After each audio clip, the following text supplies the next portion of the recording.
Are you shitting me?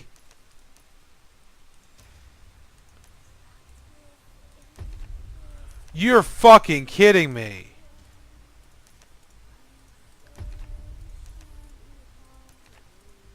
Give me a fucking lower number. That's crazy.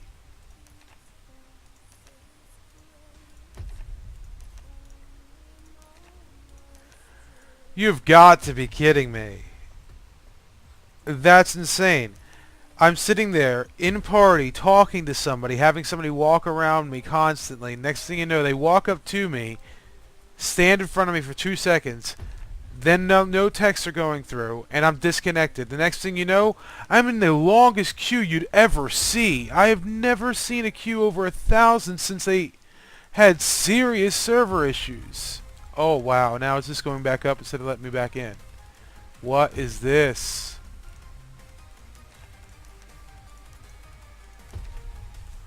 You've got to be kidding me.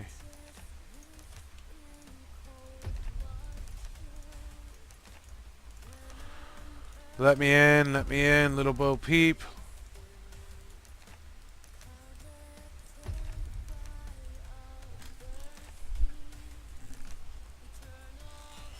Oh wow. And WTF just says that I just dropped connection, like completely disconnected, ... no explanation. Over 25 packets just lost.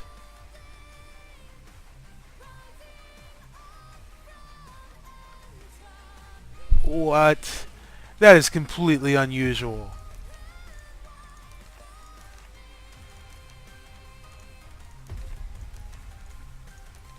I'm having a real speculation, and I just got kicked by a freaking ad.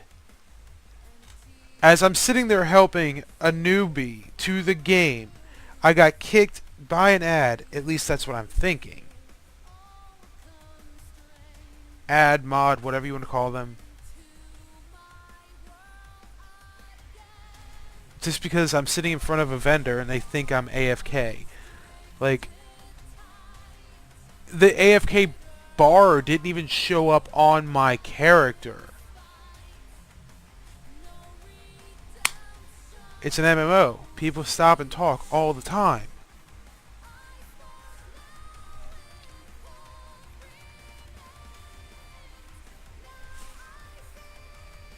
Phew, wow, over an hour. Alright, I'll be back.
Alright, well, since I am sitting in queue, I might as well give you a little bit of monetary. The last day or two that I was not streaming, yes, I was playing. I know, I'm horrible. But you see, I don't want you guys to see me getting killed by people like ridiculous amounts of times when I'm actually trying to PvP. Okay, there was a couple times in which I almost killed 55s, 54s, but granted, I'm only 51 right now. Okay, and at the time, I think I was 50, transitioning into 51, and right when I hit 50, I switched all my skills. All of them. I was originally an Ebonsong, and now I'm a Hexblade. And an Ebonsong is archery, shadow play, and songcraft, which allows you to be able to move faster when using trade packs, and it's the easiest way to get around the game quickly. Also, it's great because of the range, and then of course the overwhelming effect of shadow play. If you really want it, you can grab stealth, but it's so far down in this tree, I'm just like, no, don't even worry about that. Mainly people use it for like PvP purposes and trade pack transitions, but you don't really need it. I mean, really, stealth is really something that you really want to pick up if you're going to go into the arena. Or if you really want to be sneaky with certain trade packs like, let's say, the Archeum, or the, well, Burning Logs is what I mean. Burning Logs and the Mineral Water. Now, those things, yes, you do want to stealth, you want to be sneaky about it because Aurorian territory, all of those territories out there are constant war zones. Anyone can attack you at any time, even your own faction can just purple you, just because. And those trade packs are worth quite a bit, not in the fact that they are worth money, but worth the fact that they are worth resources for your Archeum trees and your Braziers, which provide you with sun points and so on, which are used for upgrading your gear, all of that stuff.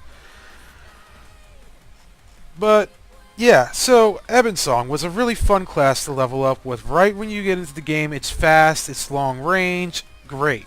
Now, Hexblade, a little bit more tricky to play. You have to understand that there are things that you got to keep on your cooldowns, okay? If you're not used to MMOs, you're not used to that. If you are used to MMOs, you're used to it. But you're not used to such quick transitions of these cooldowns, trust me. They're only about 30 seconds to 40-second cooldowns, and each one of these little buffs only lasts about 10-15 seconds. So the idea is to use them in the correct rotation and at the right time. Now, there are times when you can use them out of rotation, which uses them for different uses. Let's say healing, or let's say fearing, you know, literally. You can actually fear as a Hexblade. Now, leveling up, that's something you're going to definitely pick up. Later on, so. Okay, you definitely want to build into the Witchcraft tree, mainly because of the passives. It's got the magic defense and, you know, the mitigation and different things like that actually help you to deflect magic and do damage multipliers. Hell, even regenerate at low health. Like, that's just fucking awesome. But when it comes down to the Hexblade, you got Witchcraft, you got defense, and then you got Battle Rage. Everyone knows that Battle Rage defense combination is a great combination. You throw Witchcraft into that, you're basically a trickster, a close-range trickster. Okay, if you know anything about a trickster, it's basically what I just said. The Ebonsong, you take out that Songcraft and switch it out with the Witchcraft. Fucking gnarly. Okay? Now, the only difference between a Hexblade and a Trickster would be the fact that a Hexblade doesn't have stealth because, you know, it doesn't have shadow play. But with the shield transition, you got, you know, 2 extra stuns. And once you initiate them, you can also initiate with the Battle Rage techniques that go into a knockdown, which trip and possibly shackle. You have another buff in the defense tree, which increases your shackle thing, and then you got another buff within the Witchcraft tree, which actually extends the duration of these said shackles. What a shackle does is disarm somebody and keep them from being able to hit you. That's insane. Okay, having all those different types of damage multipliers and procs, and the ability to also keep you from being able to attack them is insane. That's why I think it's freaking hell of fun. Okay, the Hexblade. When I switched over to it, I had thought about it before. Somebody else had played it against me. It's pretty much the entire reason why I adapted to the Trickster in PvP. Up until then, I was an Outrider and was completely against any type of casting abilities. But you really cannot give up the ability to put somebody to sleep and fear them. Not to mention being able to play dead. Like, play dead takes the target off of you. That is including guards when you're in town. Yes, you can go ahead and attack people, play dead, and boom, guards just untarget you. So you can easily kill somebody if you're like something like a caster that has like meteor or lightning, you know, with the sorcery tree. Instantly. And then just play dead and the guards don't even know what happened. They're none the wiser.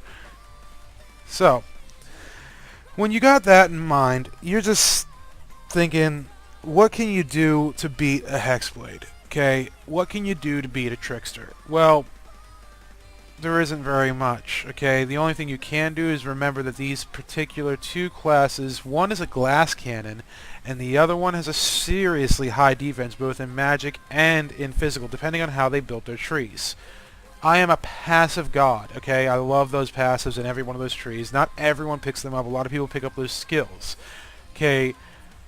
I'm a firm believer on certain skills with certain strings work out perfectly, and you don't need all too much of the other stuff because, well, they're non-essential at that point. When you got a certain string going through, you have no cooldowns. None whatsoever. And with Battle Rage defense combination, you have a great proc in which Battle Rage can actually proc off of crits and instantly regenerate the cooldowns on its Battle Rage, all Battle Rage skills.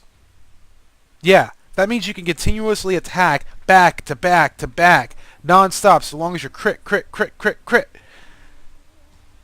Crazy, right? Okay, now the difference with the Trickster, which, you know, if you can get close to them, that is you want to be able to have what that Witchcraft has, that Purge effect, and the other one that awakens you from sleep. Lassitude, I think it is, or no, not Lassitude. Yeah, maybe Lassitude. Either way, you guys will know what I'm talking about when you look at the trait.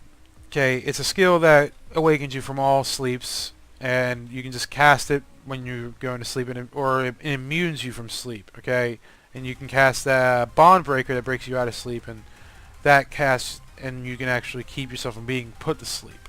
So if someone goes to put you to sleep, hopefully you've casted that right beforehand.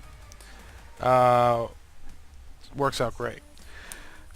Now, what I was getting at was, if you have that ability, you can counter these classes. If you do not have Witchcraft, you're going to have a tricky time playing against those classes. Good thing that you can do is combine yourself with Stealth. Yet again, we are going back to the drop back stealth maneuver that everyone uses with Shadowplay, which is why it's so versatile. You know, you got Witchcraft, you got Shadowplay. Those are two combinations that you can use to counteract these two classes.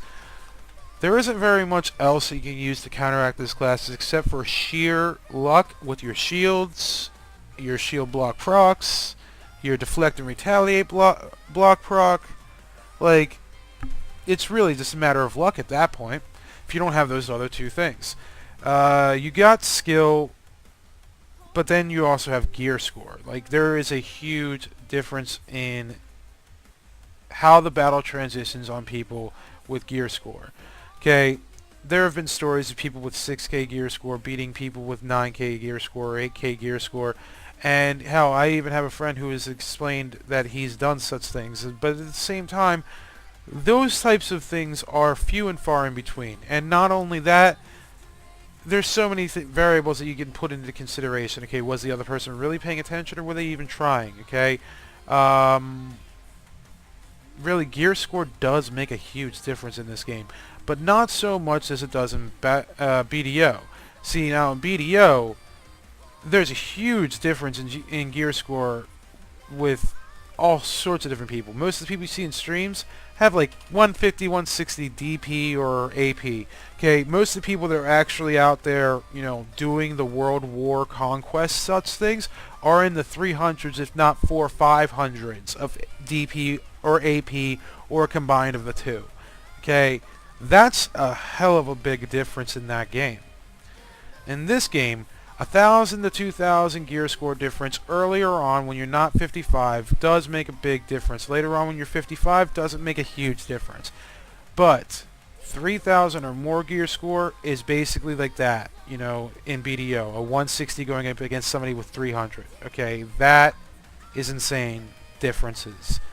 Okay, in not only that, the gear that those people are running with that high gear score most likely have certain types of effects that, you know, increase the damage multipliers or effects of certain abilities that they have in certain skill trees. You got to keep an eye out for these things, okay? These armors, like the Aurorian armor, Miss Murrow weapons, and like these things got all sorts of different abilities that I can't even get into start to mention them. I mean, there's just so many of them. Like, you got all these different classes, all these different skill trees, and each one of these different armors and weapons that can increase a single skill or effect in one of these particular trees. It's just, you're gonna have to look at this stuff yourself. I can't get into all of it, not if I don't have it right in front of me, which I do not. But yeah, because I'm going off the top of my head on all this. So you have a lot of things to think about when you're getting into this game. But the best part about this game, and you really cannot deny it, anyone can get into it. Anyone. Even a casual player who doesn't even play that often, you know, can just get into the game, have a little fun, blop around, you know, and even obtain patron without too much effort. At this point in a fresh server, it's only about 200 to 210, maybe, you know, sometimes less, sometimes a little bit more, with the Apex market to get patron. You know, it's like 90, 95 gold per Apex. Like I said, sometimes lower, sometimes higher. Just depends on the day. So anyone can get into this game, get to level 50 in a matter of a couple hours, open up their coin purses without even having patron, and then turn around and get patron by the end of that day. So I'm literally telling you, 6 to 12 hours, you will go from a non-patron to a patron in this game at the current rate in a fresh server. No problem. Have at it. There's no reason why not to get into this game. I mean, heck, it doesn't cost a single dime to download, and all it takes is a little bit of patience to get in, because there's so many people getting into it right now. These fresh servers were originally supposed to be one server at one point, and now they're two. And yes, I am in the longest queue that you've probably seen in an MMO in a long time. But this is nothing new to this MMO, nor is it nothing new to an MMO that you're very familiar with back in the early days, aka WoW. Yes, that's right. Vanilla WoW did have some serious queue issues, and it wasn't until they built a massive server farm that they were able to fix them. How do you obtain a massive server farm? By having a large scale amount of people that are just into your game. They have been playing for God knows how long all of your previous titles and are just dedicated to your entire franchise. ArcheAge is one of the very few MMOs that started up with absolutely no preemptive games, nor books, board games, cards, nothing to explain its lore. Like, it just came out of the blue. It was like, boom, ArcheAge, command, craft, conquer, dun, dun, dun, dun, dun, dun, dun. Like, go out there, do your stuff. Oh man, there's naval battles in this. No one's seen naval battles like this in any MMO since there was a space exploration type Star Wars MMO. And those ones we already know were nowhere near as good as its predecessor, which got canceled because, well, they changed the way it was originally. See, I think it was Rogue Knights. The original Star Wars MMO, you could easily become a Jedi right at the beginning of the game, later on and in a later update. But at the beginning of the game, originally, becoming a Jedi was like this this God-sending ability that like so few people had the chance to be able to know how to do it, and it was like not embedded in the game, like it wasn't explained at all. You just went through your skills and then eventually became a Jedi somehow because you did things properly, and that's how it worked. Now MMOs aren't like that anymore. And that built into a space exploration that had space battles. Now, the later one that everyone knows of, the Old Republic, I think it is, that one has space battles in it. Those space battles just don't compare to the original one. Now, graphical-wise, engine-wise, of course, it's a huge update. It's way different, but the game was just not as fun and didn't have as much content or girth, if you will, in its own lore or storyline or character bias. Like, you couldn't even really customize your characters like you could in the first game. I mean, seriously. That was this huge downgrade, in my opinion. And which is why I was playing City of Heroes at the time in which people were just, like, going crazy for this shit. Like, City of Heroes, if you haven't played it, look up some videos of it. There is no other MMO like it. None. Okay, Champions Online, which was made by half of the original development team of the original City of Heroes, City of X, City of Villains, they're the ones that actually decided to try to continue their idea. They continued to try to build off of an old idea, an old MMO tab targeting system that was forgotten. Okay, only WoW at this point was able to continue to thrive with this old system.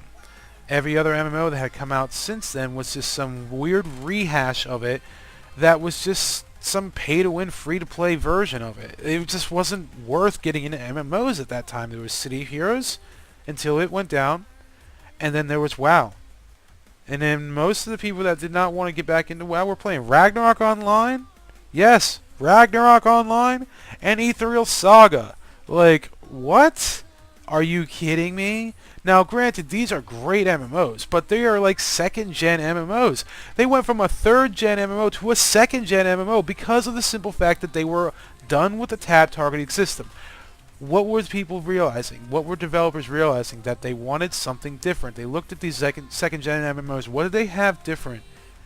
Well, they had an action aspect to their tab targeting system that now you're just now seeing in these 3D MMOs. Okay, this aspect is where you have to dodge and block and be angled in a certain way to do a certain attack. You see it in ArcheAge slightly, but you see it more defined in MMOs like Revelations Online, a Chinese MMO that's up and coming and ported over here in America. BDO, which everyone is pretty much very in tune with and knows about. You know, when it comes down to it, you got some really cool aspects coming into MMOs that were originally developed in MMOs way earlier on that just were never really tapped into. The whole potential that was there just were not tapped into. Now, Ragnarok 2, Ethereal Saga Online 2, they just updated the graphic engine, and you know, they just changed the game based on that. Like, they made a whole new game and just updated it with the graphics, the engine, and such like that. Basically transitioned that whole original game to a whole new engine. Kind of like a copy and paste, if you will. Similar to what Guild Wars and Guild Wars 2 did, but Guild Wars 2 did a lot more with their content, of course. Their content is what keeps you distracted by the fact that it's the same game over and over again.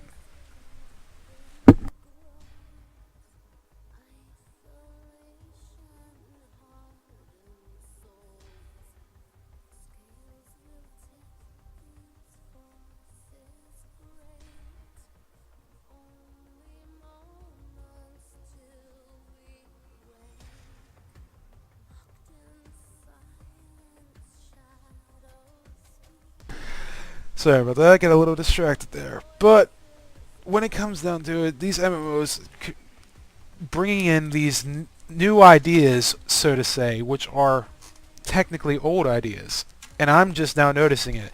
Now, I may be wrong in some aspects because, of course, the systems are completely different now with the 3D MMOs and how they're implemented and coded and such, but I notice the core similarities.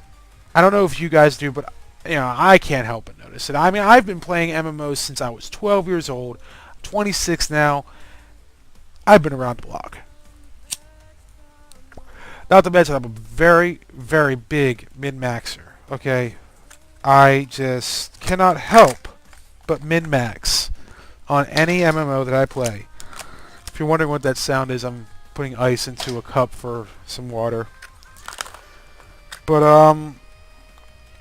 every MMO I've played, I've gotten to end game, and then there were times where you want to go further than end game, or maybe you want to twink a lower level character. Min-max means you did everything to the max, and even the smallest things that really weren't that big of a deal, you did them too. There's a proper definition of min-max, but that's pretty much what I take from it. I just want to just do everything in an MMO that you can possibly do. That's why I like ArcheAge so much. Like, you can farm, you can run trade packs, you can engage in giant sea naval battles, you can just pillage from people if you want. And not only that, you have base conquest in the form of castle territory battles. Now, those are pretty much the only land territory conquest battles that there are in this open world MMO that we know of at this time. Now, there is this thing that they're inventing, or sorry, have implemented now with the nations and such like that. I guess a family or no, a guild can become its own nation within the Nuian nation and faction, and I guess branch off and do their own thing. I guess in a sense they can possibly do something with their own land to make it a castle. Who knows? There's so many things they could possibly build off of that later on down the road with more, DLCs or add-ons or what have you. But my only question here is, what are you going to do when you join this game? Are you going to engage in sea battles? Are you going to engage in piracy and just take and pillage from people all you want? Are you just going to run trade runs and farm? Which is what the majority of people do in this game. Now, granted, you see a lot of video of me farming and such, but I am doing other things as well. The whole reason why I'm farming is to just, be cost effective in what I get and what I need for quests and for building certain things like ships and other buildings. A lot of random quests you see me doing a lot of the same time over and over and over again are these daily quests, for Gilda and merit badges. These things you need to do on a daily basis. You have to. There's no questions about it. If you don't, you're just missing out on basically free loot.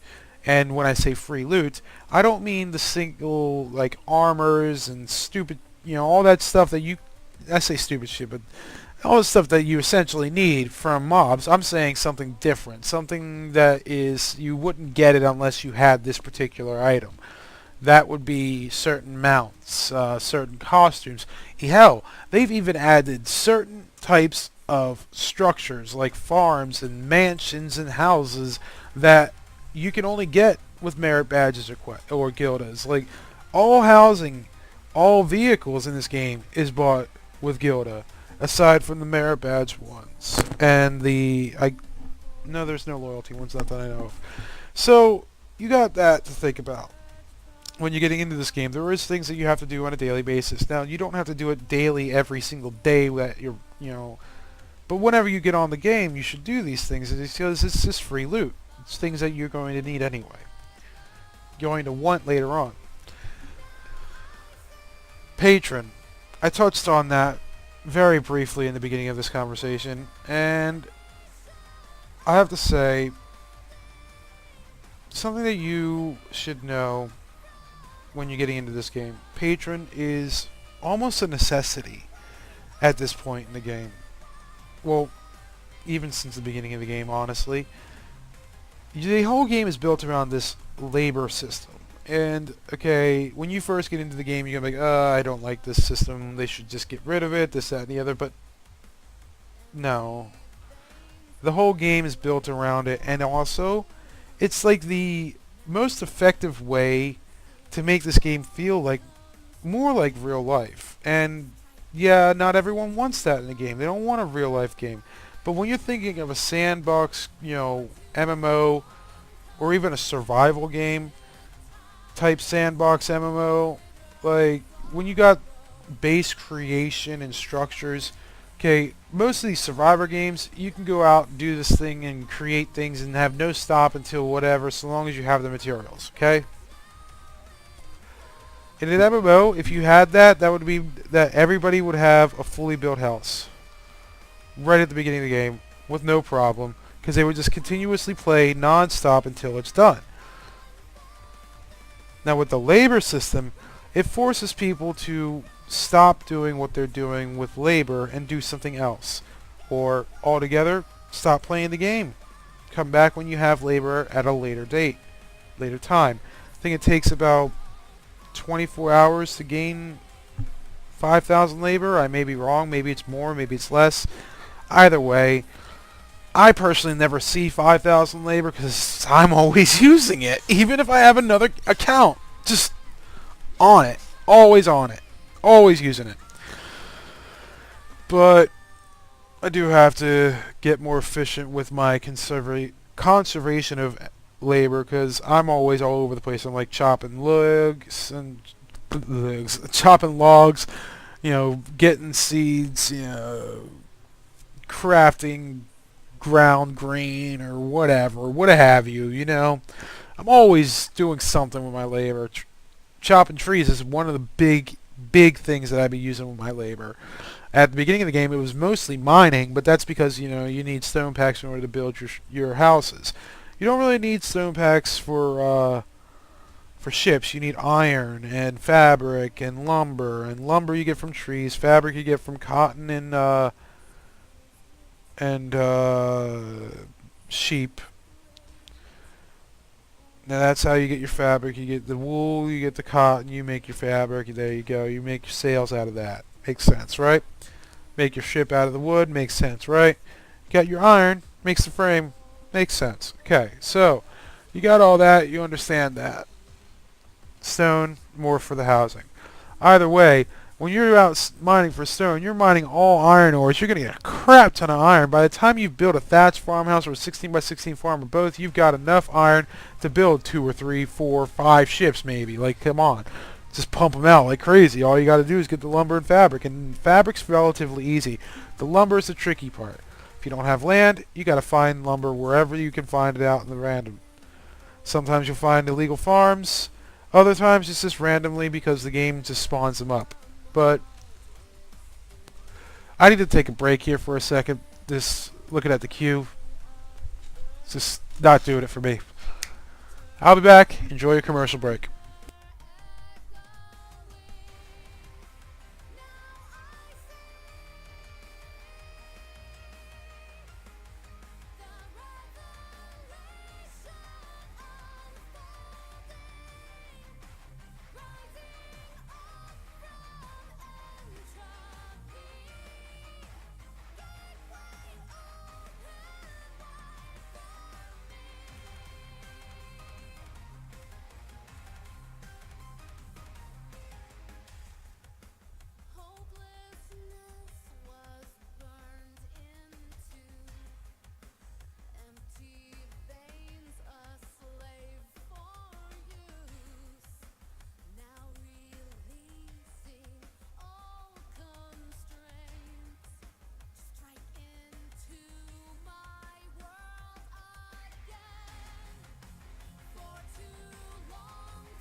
And I'm back.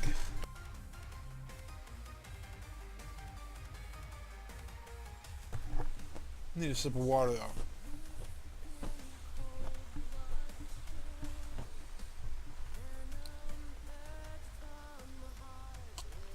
Alright, so I was talking about the labor system and why patron is so essential in this game, okay? Well, remember I said, as a non-patron member, you can get to 50 and open up your coin purses, do your quests, your green quests and so on, and get yourself patron with the money that you obtain through these quests and opening up your coin purses.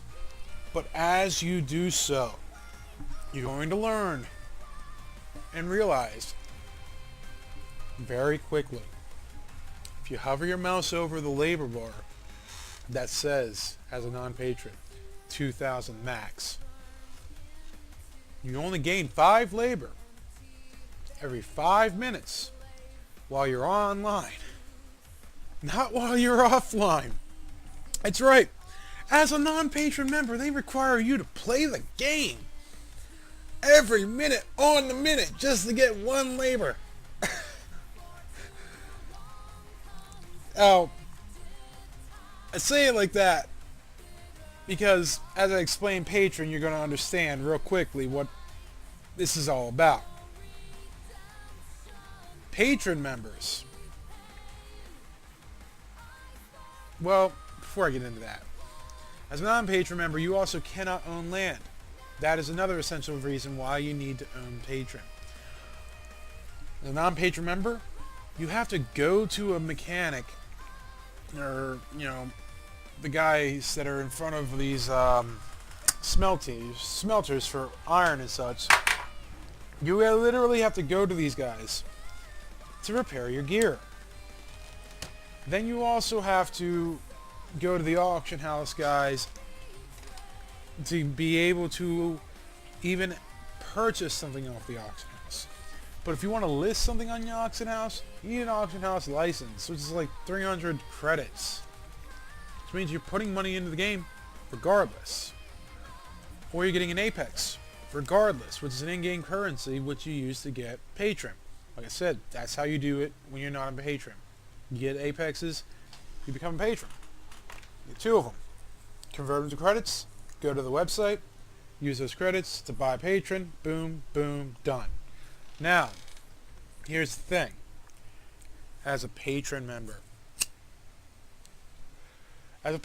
you get, right off the bat, I'm not even going to hide it because I just told you there's other things, 5,000 labor max. 2,000 labor as a non-patron. 5,000 labor as a patron. 3,000 more labor. That much more to do with labor. The most biased thing about this thing is the fact that you can repair gear in your inventory anytime, no problem. Access the auction house whenever you want, wherever you want, just by opening up the auction house button right there on the side of the screen. But the one thing that everybody hates is the fact that the labor, we're getting back to that again. A patron can earn 10 labor every 5 minutes while they're online, and 10 labor every 5 minutes while they're offline. It wasn't always like that. It used to be that you had to be online to earn the labor, and then you would only earn 5 labor offline while you were offline. Oh my god, half the labor, whoa, but people would stay on because it's 5 extra labor. They need it. They want it. So, they changed it so that patrons can actually log out the game, get their 10 labor, no problem. They're no different. And now, they can go ahead and log out whenever they want, which gives the servers more room for the non-patron members to stay logged in. See, it's a twisted game they play. But twisted nonetheless. I love it. I love the game. I stopped playing for quite some time to be able to play BDO and Dragon Ball Xenoverse 2, also known as DBX2. You hear me say it, DBX2. I'm gonna go play some DBX2. But the lure of ArcheAge is just constantly drawing me in. And I can't help it. It's a great game. They deserve my money. The amount of hours I put into this game, bravo. No problem giving these guys my money because it's well worth it. In my opinion. Other people will be like, oh my god, I'm not going to spend that much money on a game, but you're not thinking of the monthly cost of an MMO, something similar to WoW. And then every other DLC they came out with that you have to actually go out and purchase the disc and, tangible copy, or now you can buy the CD codes. Either way, you have to buy this thing, a full price game pretty much, add on to your game, install it, everything. It's just an archaic system at this point. A system in which encourages you, and not only encourages you, but requires you to spend money in the game and on the game to stay relevant in the game. Since the original days, the earlier days, they've gone to a more free-to-play friendly environment in which you can now obtain these currencies similar to Apex and ArcheAge to be able to obtain monthly subscriptions to their game without actually paying any money, by only doing it in-game. But again,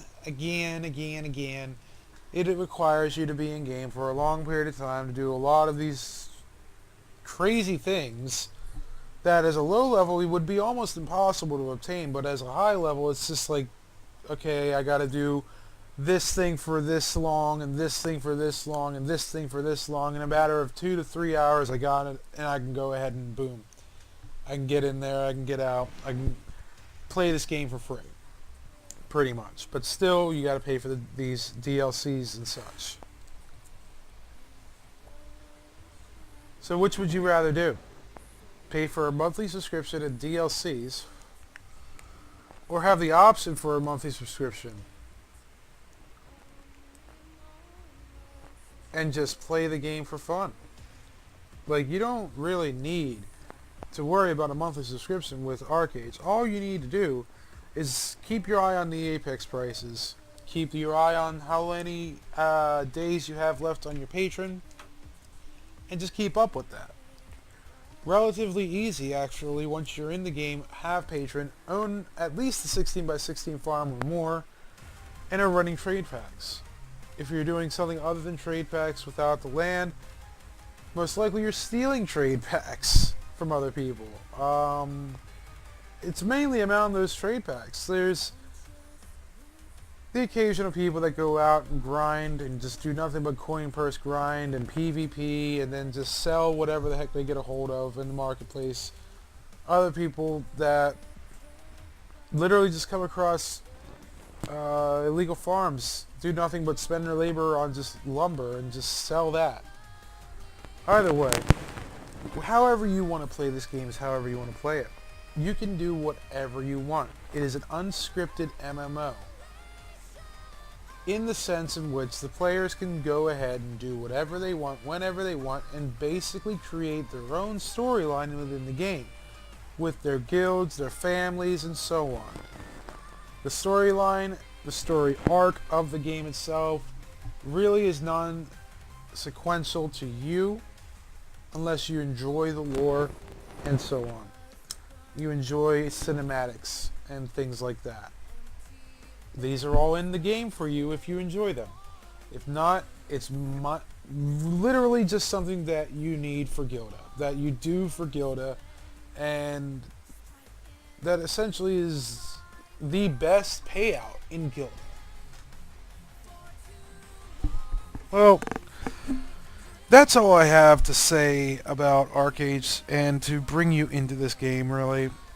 If you have any other questions, feel free to comment.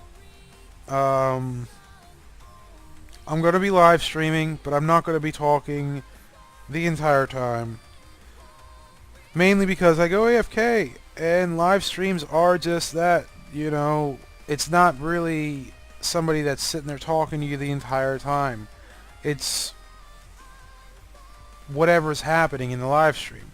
In this case, I don't really need to talk to you guys too much. It's more I need to explain what's happening or explain what I'm doing.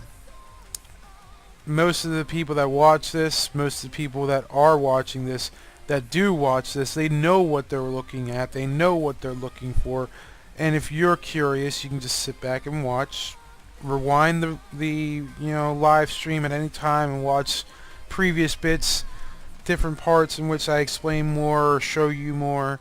That's the beauty of a live stream, okay? You can do whatever you want, whenever you want, at different times. Later on, I can edit it and create videos out of this live stream, and essentially, you guys can do whatever you want.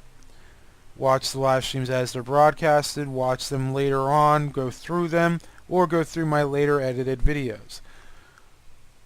But I'm just glad that you guys actually care to watch. I'm just glad that you guys enjoy the game, and I hope that you all enjoy playing.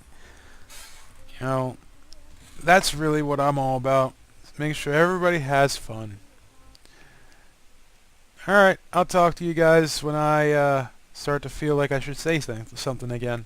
But until then, enjoy the queue, 'cause I am.